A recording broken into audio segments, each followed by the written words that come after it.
Shalom Bapak Ibu Saudara yang terkasih di dalam Tuhan. Hari ini kita akan merenungkan bagian firman Tuhan dari 2 Korintus 1 ayat 3 sampai 5. Saya berikan judul Allah sumber segala penghiburan. Demikian firman Tuhan.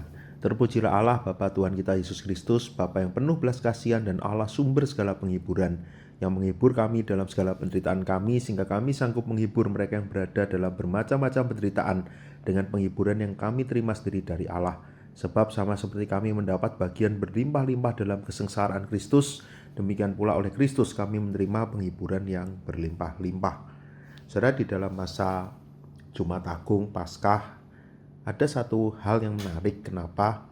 Ketika kita ingin merayakan 2 hari ini, kita melihat dalam waktu yang begitu dekat. Di Jumat Agung kita berduka, tetapi di hari Paskah kita penuh dengan sukacita. Kadang tidak mudah untuk panitia, untuk hamba Tuhan yang berkhotbah, bahkan untuk jemaat. Bagaimana di hari Jumat kita seolah-olah bahkan selama masa Prapaskah, di dalam minggu sengsara kita tidak ada di dalam suasana sukacita, bahkan dalam kegelapan, di dalam keadaan yang begitu mengerikan yang dibuat sampai puncaknya di Jumat Agung. Tetapi di hari Paskah kita begitu bersukacita karena ada kemenangan, ada kehidupan yang Tuhan berikan melalui kebangkitan Yesus. Tapi saudara, satu hal yang menarik, sama seperti bagian yang kita baca, itulah realita kehidupan manusia. Justru di sanalah kita bisa melihat hal yang indah. Di ayat yang kelima, sebab kami mendapat bagian berlimpah dalam kesengsaraan Kristus, demikian pula oleh Kristus kami menerima penghiburan berlimpah-limpah. Kalau kita melihat, justru inilah yang membuat kita boleh bersyukur, boleh mengucap syukur.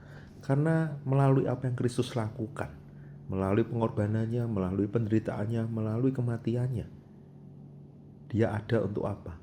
Dia melakukan itu untuk siapa? Dia lakukan itu semua untuk menggantikan kita yang seharusnya menghadapi murka Allah, untuk menyelesaikan masalah terbesar hidup manusia tentang dosa, yang membuat kita ada di dalam penderitaan yang begitu berat sampai akhirnya kita binasa, bahkan binasa kekal. Tetapi karena Yesus ada di sana, akhirnya kita tidak menghadapi penderitaan yang kekal itu. Kita tidak menghadapi hukuman yang kekal itu. Dia memberikan kita kemenangan. Dia memberikan kita satu sukacita.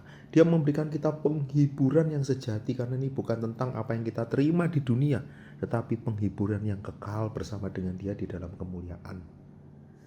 Saudara, karena itu ketika kita berbicara kemenangan, tentu ada kematian Kristus. Berbicara hidup yang kekal, tentu berbicara tentang kita yang harus mematikan dosa. Kita yang harus berjuang melawan kedagingan kita. Kita harus lepas dari segala ikatan dosa. Dan itu kadang menjadi penderitaan bagi kita. Kadang kita merasa sulit menjalani kehidupan ini karena ini adalah dunia berdosa. Kita pun masih ada di dalam tubuh yang berdosa ini.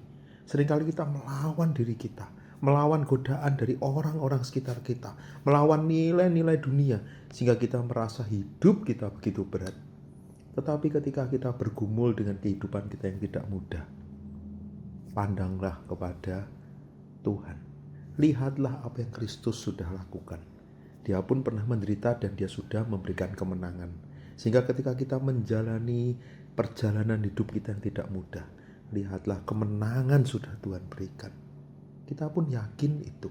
Bahkan ketika kita menjalaninya, kita tahu kita tidak berjuang sendiri. Di dalam segala penderitaan kita ada Tuhan yang menghibur, ada Tuhan yang menolong, bahkan Tuhan yang sungguh-sungguh mengerti. Dan Dia pun tahu ketika kita harus menghadapinya. Karena inilah ada bagian dari proses yang Tuhan izinkan, bagian dari perjalanan iman kita sebelum kita bersama dengan Dia di dalam kemuliaan. Sehingga ketika kita boleh merayakan Jumat Agung dan Paskah, kita boleh melihat Kristus pun ada di dalam penderitaan untuk mendapatkan kemenangan. Dan sekarang kita tidak menghadapi penderitaan yang kekal, tetapi ketika kita masih harus berjuang, pandanglah Kristus. Lihatlah sukacita yang nanti Dia akan berikan. Dan sukacita damai sejahtera yang kita sekarang boleh rasakan di dalam pertolongan Roh Kudus yang selalu menghibur dan menguatkan kita. Bila kita boleh terus menjalani kehidupan kita dengan baik dan selalu memandang kepada Dia, mengandalkan Dia, dan yakin ada kekuatan, ada kemenangan di dalam Kristus. Mari kita berdoa. Bapa di surga, kami bersyukur untuk apa yang Kau sudah lakukan. Kematian-Mu untuk memberikan kami kemenangan. Kematian Kristus untuk membuat kami tidak harus ada di dalam penderitaan bahkan hukuman yang kekal. Tapi Engkau sudah memberikan kemenangan. Biarlah ketika kami harus menjalani kehidupan kami di dunia yang kadang tidak mudah, tapi kami percaya ini bagian dari perjalanan iman yang Tuhan izinkan. Bila kami boleh terus berjuang sambil memandang kepada Engkau, memandang kepada Kristus yang sangat mengasihi kami, yang nanti kami akan bersama dengan Kau di dalam kemuliaan. Terima kasih Bapa. Di dalam nama Tuhan Yesus kami berdoa. Amin.